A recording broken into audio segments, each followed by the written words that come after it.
Anong ginagawa mo rito? May hinihintay lang po ako. Ang hindi bang nobyo? Dito kayo magtatagpo? Marites ka rin eh, no? Wala akong nobyo. Wala akong panahon sa mga lalaki. Dahil ang totoo niyan, lalaki ang rason kung bakit ako nandito sa loob ng nobelang to. Siya nga iniintay ko ngayon eh.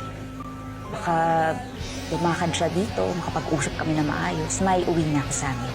Sandali, anong ibig mong sabihin? At ang nobela yung pinagsasabi mo? Never mind.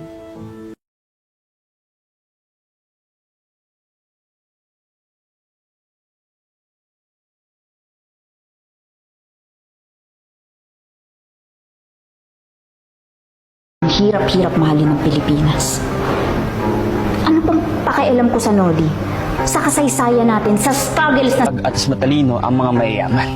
Kaya hindi pa silang yumayaman eh, hindi ba? Tama ang isang praile sa palagi niyang sinasabi na likas sa tamad talaga ang mga Indio. Kaya't sila yung naghihirap.